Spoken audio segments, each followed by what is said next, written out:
Malam. Malam Om Roji. Siap. Nggak ketiduran kan Om Dendi?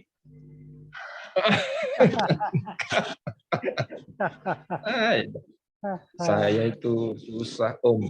Pulang udah kan. Gitu. Aduh, ditungguin belum jam 8, begitu lihat sudah jam 9. Tidur. Biasa tidur sore ya. Nggak, lagi pas capek banget jadi tiduran. Gitu. Sayang banget. Nggak apa-apa.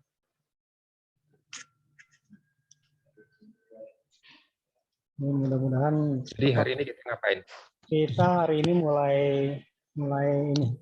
mulai belajar ngedesain. Oh gitu. Oke. Yang pertanyaan-pertanyaan kemarin kita akan coba bahas di sini. Jadi bagaimana menghitung? Ya kita mulai dari trainer aja yang gampang.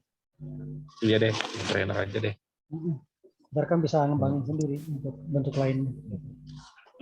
Oke.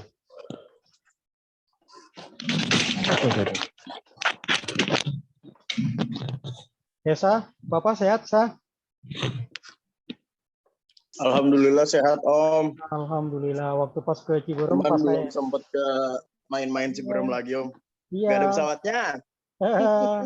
Enggak, waktu Bapak main itu saya pas lagi nggak ke Ciberem, waduh, ada Bapak datang, nggak ketemu jadinya. Nanti kapan-kapan kita ke sana Om. Ya, Lagi dibuat. setelah cuaca bagus lah, ini lagi masuk musim hujan. Amin, amin.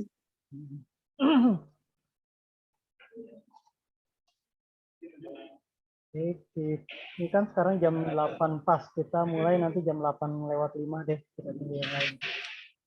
Terus seperti biasa, karena ini pakai yang free cuma 40 menit, nanti kalau putus saya langsung restart, join lagi, lanjutannya lagi ya, seperti biasa.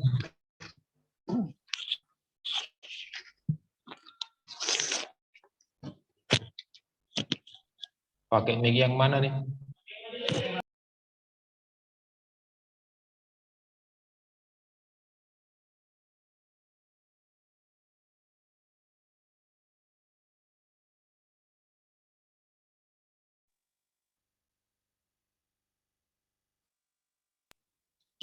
Sorry Om, sambil recording sebabnya.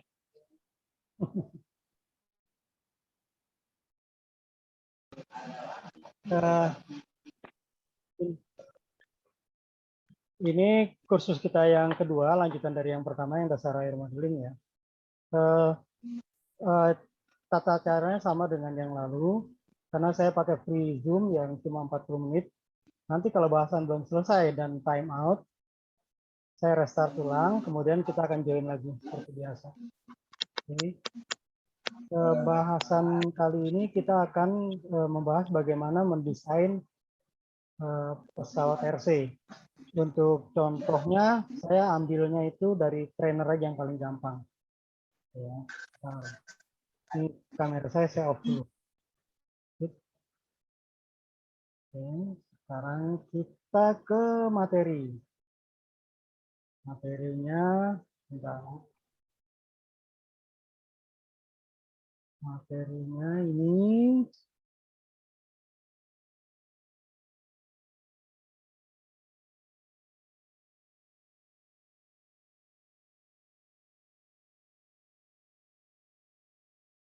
kelihatan kan ya?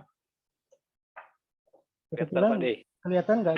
Kelihatan nggak tulisannya? Kelihatan. Jelas ya? Kelihatan Pak. Jelas. Jadi materi kali ini kita akan bahas masalah ini, bagaimana mendesain ukuran pesawat RC Trainer. RC Trainer kita pilih karena ini adalah pesawat yang paling sederhana bentuknya, terus kemudian secara pembuatan paling mudah. Jadi bentuknya kotak, gampang dibuat lah seperti itu. Untuk setelah tahu dasarnya nanti kan bisa ngembangin sendiri bentuk-bentuk lainnya. Nah, yang perlu diketahui adalah patokan ukuran. Ini pertanyaan ini muncul di kursus yang pertama kemarin, yang memang belum saya munculkan, karena kita akan bahas terpisah. Jadi ini kan butuh sesi khusus ya. Jadi Untuk desain pesawat trainer ini ada 12 acuan dasar yang bisa kita pakai. Ya, 12 acuan dasar. Bentar. Ini ada 12. Jadi acuan dasar ini hanya berlaku untuk pesawat trainer dan pesawat-pesawat yang bentuknya sederhana ya. Tidak berlaku untuk pesawat yang bentuk sayapnya delta, swept wing, atau flying wing. Karena itu hitungannya akan lain lagi. Kita akan bahas yang itu aja. Oke. Apa sih 12 hal yang bisa jadi dasar acuan? Oke, kita coba lihat. Pertama adalah bahwa ukuran pertama adalah menentukan panjang sayap. Dalam desain pesawat, karena faktor utama yang bisa bisa menerbangkan pesawat adalah sayap, maka sayap dululah yang kita desain, yang kita hitung ukuran-ukurannya. Jadi dari sayap, komponennya adalah panjang sayap. Terus kemudian penentuan titik CG atau center of gravity. Terus posisi sayap di badan pesawat di fuselage. Itu mencakup yang nomor 3 ini, jarak propeller atau ujung hidung pesawat ke leading edge sayap. Terus kemudian jarak trailing edge sayap ke bagian axial stabilizer atau bagian ekor atau ujung ekor. Terus yang kelima adalah perbandingan bentang sayap dan lebar sayap, wingspan dan wing chord. Seperti itu ya. Itu ada pelajarin di materi pertama, ada yang namanya wingspan, ada yang namanya wing chord. Kemudian masih berkaitan dengan sayap, nomor 6 adalah tebal sayap. Jadi walaupun kita mendesainnya trainer, tapi tidak melupakan bahwa kita perlu lip. Komponen lip itu adalah luas dan tebal, airfoil. Maka kita juga harus menentukan tebalnya sayap. Berapa sih tebalnya? Nanti kita akan bahas di bawah. Yang berikut, kalau pesawatnya ini kita gunakan aileron, maka ukuran aileron juga harus dihitung. Karena kalau nggak dihitung, nanti bisa aja ada aileron tapi nggak efektif, nggak bekerja. Atau aileronnya terlalu besar ukurannya, sehingga pesawatnya jadi liar sekali. Padahal trainer itu kita kepingin kan dia pesawatnya itu stabil, pelan, dan santai. Kayak gitu. Terus kemudian nomor 8, panjang fuselage. Panjang fuselage itu adalah patokannya mengambil ukuran dari wingspan, dari sayap. Terus yang berikutnya nomor 9. Nomor 9 adalah luasan horizontal stabilizer atau stabilo atau sayap ekor. Ini kalau salah ukur, misalnya terlalu kecil, sayapnya juga nggak stabil karena nggak ada stabilisasi di belakang. Dia terbangnya nggak karu-karuan. Terus setelah itu bidang kontrolnya yang ada di stabilizer, yaitu elevator. Elevator juga luasnya harus dihitung ya, supaya efektif sesuai dengan karakter pesawat masing-masing. Kalau trainer, ya kita karena dia terbangnya pelan, maka ukuran elevatornya diusahakan harus efektif sesuai dengan ukuran sayap dan ukuran stabilizer. Yang berikutnya adalah fin atau vertical stabilizer. Ini juga nggak kalah penting. Kalau salah ukurannya, maka dia terbang lurusnya akan susah. Dia akan goyang-goyang ekornya. Kalau goyang-goyang ekornya nggak stabil, dia bisa stall. Yang terakhir adalah luas rudder. Luas rudder ini menentukan efektivitas dia untuk mempengaruhi sumbu yaw, ya. Seperti kita tahu di kursus yang pertama bahwa sumbu pesawat itu ada 3, sumbu roll ya, yang membentang dari depan ke belakang, kemudian sumbu pitch yang membentang dari kiri ke kanan, terus sumbu yaw yang membentang dari atas ke bawah. Sumbu roll mempengaruhi ayunan pesawat ke kiri dan ke kanan. Sumbu pitch mempengaruhi ayunan pesawat ke atas dan ke bawah. Sedangkan sumbu yaw mempengaruhi ayunan pesawat atau pergerakan pesawat dari sisi vertikal ke kiri dan ke kanan. Kita mulai dengan sayap. Ya. Kita lihat komponen sayap itu nama-namanya ada seperti ini. Ada wingspan atau panjang sayap atau bentang sayap disebutnya. Terus kemudian wing chord. Wing chord itu adalah lebar sayap. Nah, saya masih sering baca ada yang salah persepsi. Jadi dia menyebutkan lebar sayap. Lebar sayapnya 1 meter. Kita kan bingung. Kalau lebar sayap 1 meter, berapa panjangnya gitu. Padahal ternyata maksudnya itu adalah wingspan, panjang sayapnya gitu. Cuma asumsinya dia ke samping itu lebar gitu, padahal itu panjang bentang. Jadi kalau ke samping itu adalah wingspan, kalau ke depan chord atau wing chord. Terus kemudian ada lagi wing area. Wing area adalah luasan sayap. Yang berikutnya yang harus kita ketahui adalah aspek rasio atau perbandingan antara panjang dan lebar sayap. Jadi perbandingan antara S dan C. S adalah wingspan, sedangkan C adalah chord. Ini juga menentukan dalam hitungan untuk pesawat trainer. Oke, kita mulai dengan sayap. Kita mulai dari sayap. Ini ada asumsi kita, wingspan itu adalah S, ya S. Angkanya belum tahu karena kita belum hitung. Angkanya kita belum tahu. Pokoknya adalah itu S. Kemudian tadi lebarnya adalah chord atau C. Nah, posisi sayap ini juga menentukan. Ya. Kenapa di sini ada aturannya? Kita nggak boleh sembarangan menentukan. Nanti berkaitan dengan CG. Ya. CG itu kaitannya dengan perletakan komponen di badan pesawat, di fuselage. Di sini ada aturan bahwa jarak dari ujung hidung ke leading edge, ya, ini kan tadi kita di sini. Jarak dari ujung hidung ke leading edge nomor 3. Kita lihat nomor 3. Jarak dari ujung hidung ke leading edge besarnya adalah 1 sampai 1,5 kali wing chord. Kalau ini chord ini C, maka jarak dari ujung hidung sampai leading edge ini 1 sampai 1,5 kali C. Kemudian yang berikutnya adalah jarak trailing edge sayap ke bagian engsel atau bagian ujung belakang pesawat. Kita lihat, ini jaraknya dari trailing edge sampai ke ujung sini. Asumsi engsel ini adalah buntut pesawat paling belakang. Asumsinya adalah itu. Maka besaran angkanya adalah 2 sampai 2,4. Ini 2,5 juga bisa. 2 sampai 2,5 kali C. Ya, besarnya adalah itu. Jadi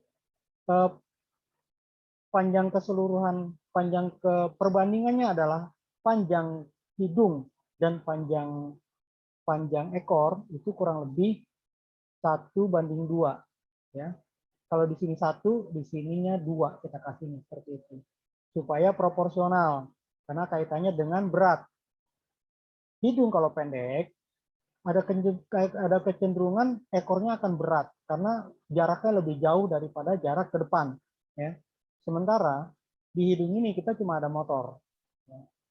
Dan syukur-syukur kita bisa menempatkan baterai ada di belakang motor untuk mengimbangi berat di ekor.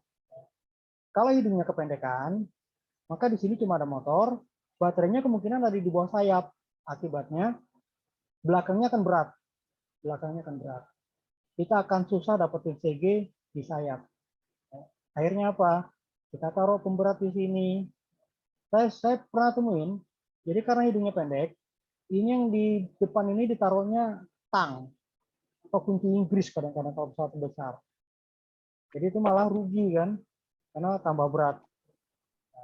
Dengan perbandingan proporsional seperti ini, kita harapkan pesawat yang kita bikin kita nggak perlu nambah pemberat apa-apa, entah cuma nambah 1 baterai ABC, entah sepotong timah atau batu kerikil atau apapun gitu. Jadi begitu kita tempatkan semua komponen pada tempatnya, maka begitu ditimbang CG-nya sudah pas. Kalau CG-nya pas, berat pesawatnya proporsional, penggunaan powernya itu akan efisien. Artinya baterainya akan irit. Target kita untuk trainer kan begitu. Ringan, irit, stabil. Nah, ini penjelasan yang tadi.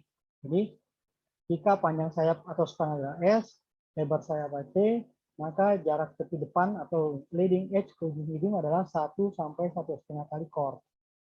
Kemudian, jarak tepi belakang atau trailing edge ke angsel horizontal atau ujung ekor 2 sampai 2,4 atau 2,5 kali T. Kemudian, bagaimana dengan aileron?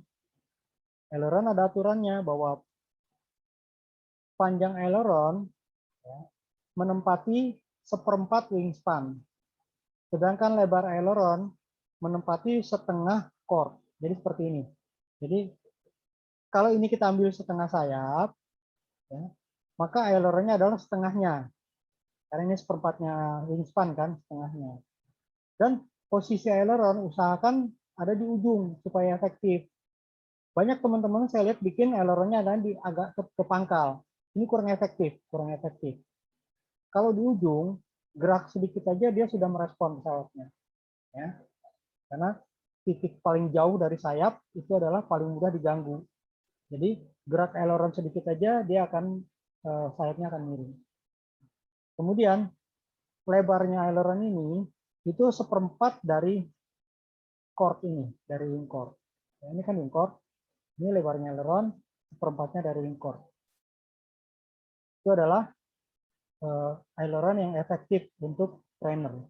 Untuk pesawat jenis lain bisa aja lebih kecil atau lebih besar tergantung kebutuhan. Misalnya pesawat sport itu kan kecepatannya lebih tinggi.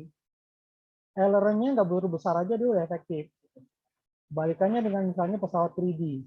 Pesawat 3D itu kan pesawatnya terbang pelan. Aileronnya harus besar sekali, bahkan bisa full setengah sayap ini aileronnya. Seperti itu. Oke, kita lanjut. Itu sayap. Kemudian kita lanjut yang berikut. Yang berikut. Masih ukuran sayap. Di ukuran sayap tadi kan di gambar ini kita kenal ada namanya aspek rasio atau perbandingan antara wingspan dan wing chord. Ini gambarannya ini adalah full satu sayap ya, bukan separuh sayap ya. Jadi full wingspan. Nah, perbandingan panjang sayap dan lebar sayap untuk trainer itu efektif adalah di 5:1 sampai 6:1. Nggak terlalu besar dan nggak terlalu kecil. Kalau terlalu kecil perbandingannya, dia akan gesit, akan liar. Kalau terlalu besar perbandingannya, di atas 6, itu sayapnya akan panjang sekali, susah buatnya. Karena kan semakin sayap, makin panjang sayap, makin butuh penguatan yang kokoh kan. Karena kalau panjang itu lentur dia. Dia lentur. Kemudian yang berikut, kalau ini udah didapat, panjang sayap, wing chord, terus perbandingan seperti ini, kita bisa hitung luas sayap. Luas sayap adalah wingspan dikali wing chord. Karena trainer itu sayapnya kotak.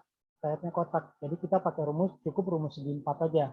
Panjang kali lebar sama dengan luas. Seperti itu. Nggak aneh-aneh. Jadi kita ambil yang sederhana. Terus setelah sayap. Bisa. Ya, gimana? Pak D bisa tanya sebentar Pak D. Boleh, silakan. Yang 5:1 tadi itu angkapannya Pak D, apa itu senti, 5-nya itu atau 6-nya itu mana Pak D? Bukan perbandingan. Perbandingan antara S dan C. Oh iya. S adalah wingspan, C-nya adalah chord. Artinya bentang sayap itu panjangnya 5 kali chord gitu. Iya. Oke Pak D. Ini rumus ya, kita belum bicara angka jadinya. Kita belum bicara angka. Oke Pak D. Iya. Terus kemudian ini komponen berikutnya adalah tebal sayap. Tebal sayap ini yang A ini adalah wing chord. A ini adalah wing chord ya. Ini lebar sayap nih yang 100%. Terus kemudian B adalah bagian airfoil yang paling tebal. Bagian airfoil yang paling tebal. Sedangkan C jarak dari leading edge ke garis paling tebal dari airfoil. Itu jaraknya. Ini juga ada ketentuannya. Jadi untuk trainer jarak ini akan berbeda dengan sport, dengan 3D, dengan jet. juga B-nya akan berbeda-beda. Kemudian lanjut. Ini adalah penjelasan mengenai tebal sayap. Ya. Tebal sayap di gambar tadi, ya. A adalah wing chord atau C, kita gambar di sebelumnya. Kemudian B adalah wing thickness atau tebal sayap. Ya. Yang C adalah jarak dari leading edge ke bagian paling tebal dari airfoil. Nah, untuk tebal sayap trainer itu juga ada patokannya. Jadi kita nggak sembarangan juga ya. Jadi umumnya kita pakai 12% sampai 14% dari lebar wing chord. Ini saya belum koreksi nih. Jadi bukan lebar pangkal sayap tapi lebar wing chord. Jadi B ini kalau A ini 100%, maka B ini besarnya adalah 12 sampai 14% A. 12 sampai 14% A. Ya, ukurannya seperti itu. Kemudian kita ke fuselage, ke badan pesawat. Oke. Badan pesawat perbandingannya seperti ini. Kalau di badan pesawat, ya, penempatan sayap juga kita harus perhatikan. Ya. Kita balik sini. Kalau di sini yang diukur itu adalah jarak dari leading edge ke ujung hidung. Ya. Perbandingannya terhadap core. Untuk fuselage,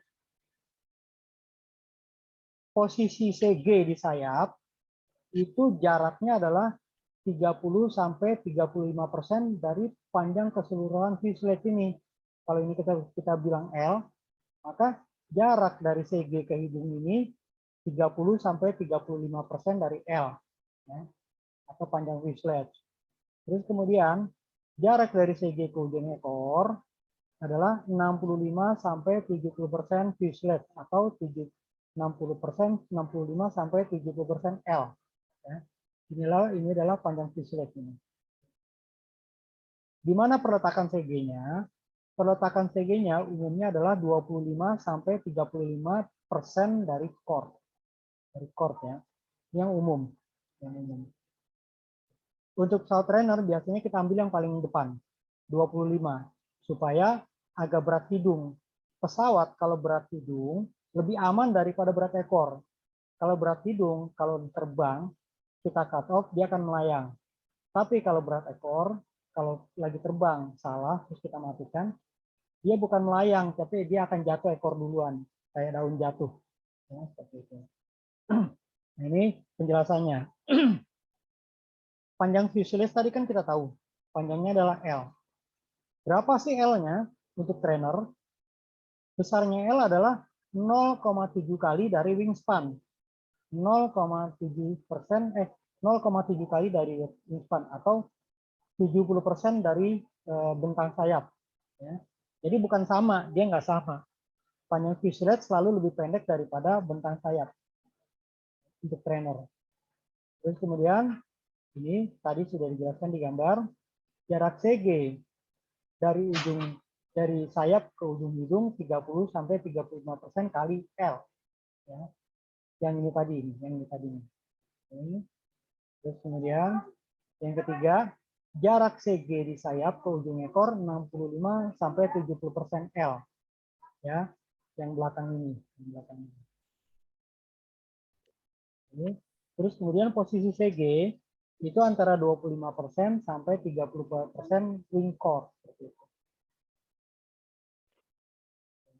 Lanjut. Sekarang bagian ekor, desain ekor, horizontal stabilizer. Ya. Yang pertama kita lihat adalah luas. Ya. Jadi patokan menentukan ukuran si horizontal stabilizer adalah luasnya terhadap luas sayap. Jadi 20 ini boleh 20 sampai 22 atau 25% dari luas sayap. Ya. Jadi pertama kita cari luasnya dulu. Jadi di sini kita pertama hitung luas sayap dulu. Setelah luas sayap itu kita catat, ya. Baru kita hitung ekor, ya. Jadi luasan ekor ini adalah 20-25% dari luas sayap. Kemudian perbandingan antara panjang sayap panjang horizontal step dengan lebar horizontal step adalah 3:1. Ya. Jadi chordnya ini 1, ininya adalah 3. Terus kemudian chordnya untuk elevator itu 20-25%, luasnya elevator ini 20-25% luasan keseluruhan horizontal stabilizer ini, sayap ekor. Ya. Ini penjelasannya seperti ini. Jadi luasnya horizontal stabilizer adalah 20-22. 25% juga masih oke. Jadi 20-25% luas sayap. Perbandingan antara panjang dan lebarnya atau aspek rasionya adalah 3:1. Luas elevator adalah 20% luas keseluruhan horizontal stabilizer. Jadi kalau ditanya luasan horizontal stabilizer, semuanya ini, termasuk elevator itu adalah luasnya horizontal stabilizer. Oke. Kemudian lebar elevator, setelah luasnya kita dapat, lebarnya adalah kurang lebih 1/3 sampai 1/4. Lebarnya ini 1/3 sampai 1/4 lebarnya keseluruhan horizontal stabilizer. Oke. Nah, ini kemudian yang fin atau vertical stabilizer. Oke. Vertical stabilizernya biasanya adalah seperti ini. Luasan vertical stabilizer adalah 1/3 luas horizontal stabilizer. Jadi luasan ini 1/3 dari luasan ini horizontal stabilizer. Ya. Kemudian aspek rasionya sama, 3:1. Luas radarnya 1/3 sampai 1/4 luasan fin. Kemudian lebar radar, lebarnya itu 1/3 dari lebarnya fin. 1/3 dari lebarnya fin. Ya. Sedangkan tingginya radar boleh dibikin full sesuai dengan tingginya fin, boleh dibikin full supaya efektif. Ya. Oke, itu adalah 12 patokan dasar kalau kita membuat pesawat trainer. Ya. Oke, dari 12 ini dan nanti kita akan latihan masukin angka. Jadi di materi sekarang ini kita hanya bahas patokan-patokan. Nanti yang hari Jumat kita mulai ngitung. Kita coba masukin angka. Kita patokan dari sayap, kemudian kita coba menghitung luasnya masing-masing. Ya, nanti kita akan ketemu ukuran-ukurannya seperti itu. Oke.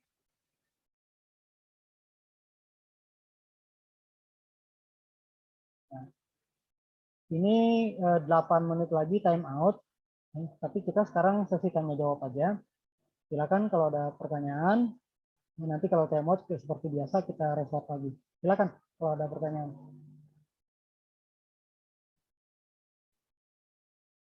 Om Jul biasanya rajin.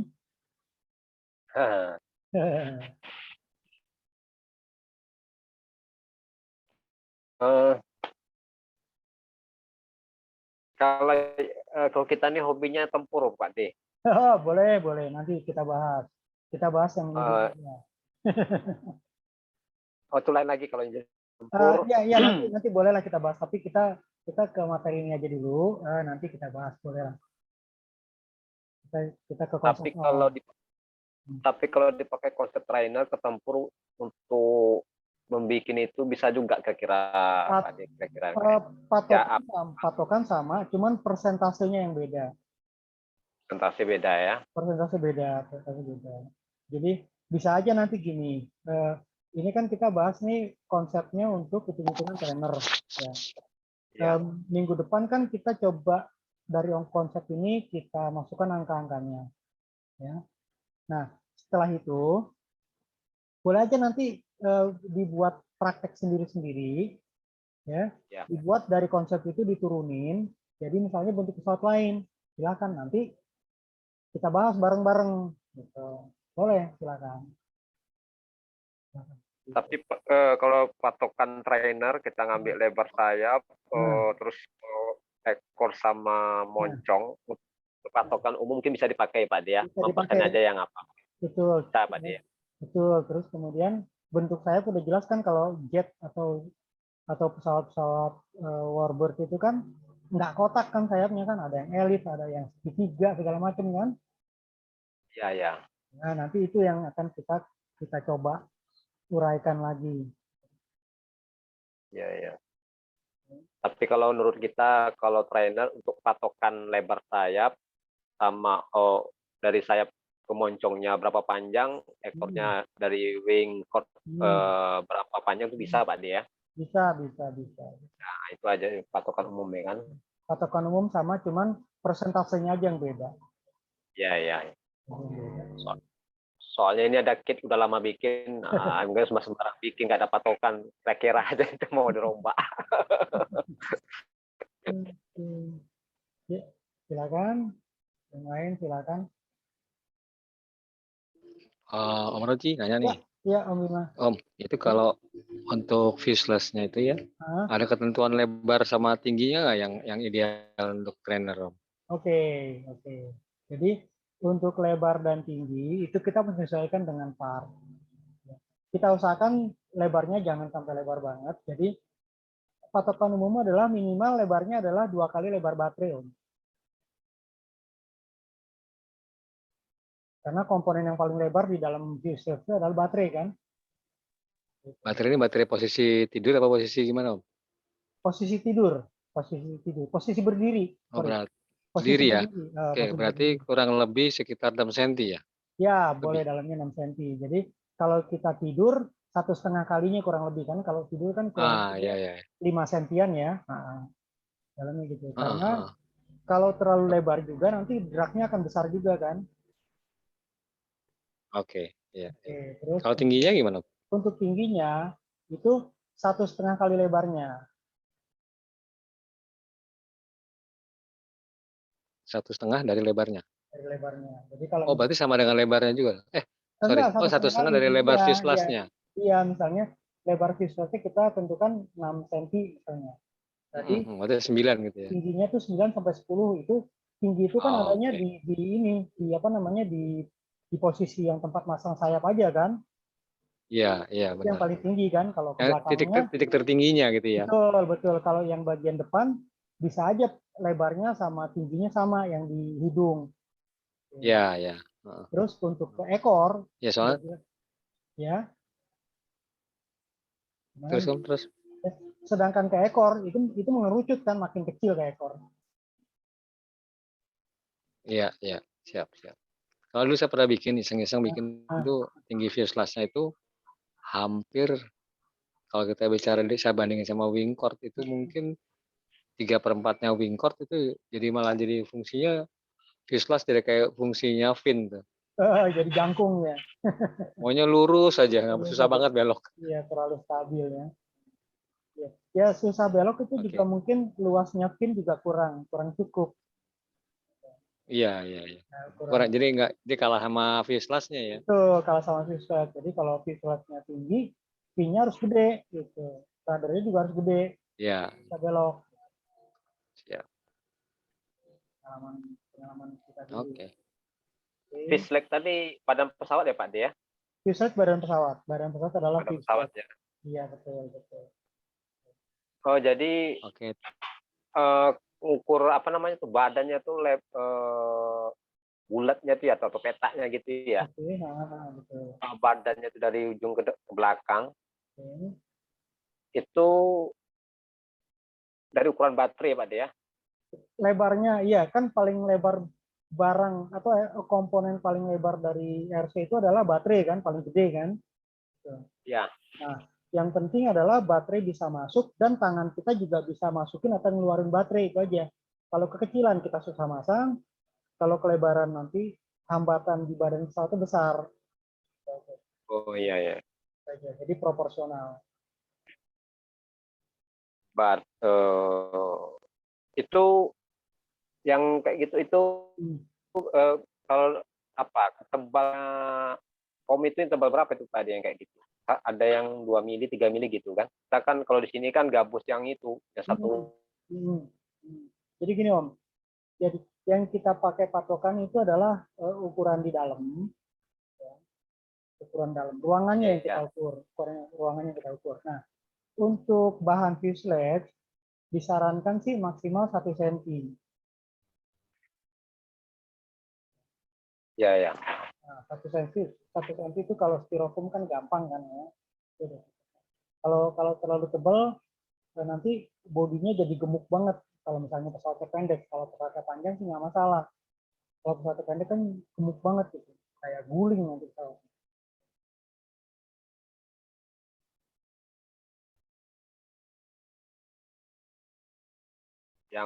Yang jelas bisa kita tidak mengganggu mengambil perangkat kayak baterai, Pak. Betul, ya? betul, tidak mengganggu. Ini time out sebentar lagi nih ya. Setelah itu kita restart lagi ya, nggak masalah ya.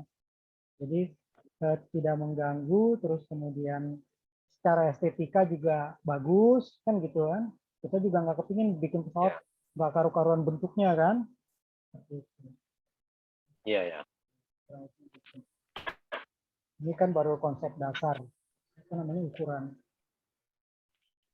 Masalah. Memang nanti perlu dibaca lagi Pak D karena Ya. kalau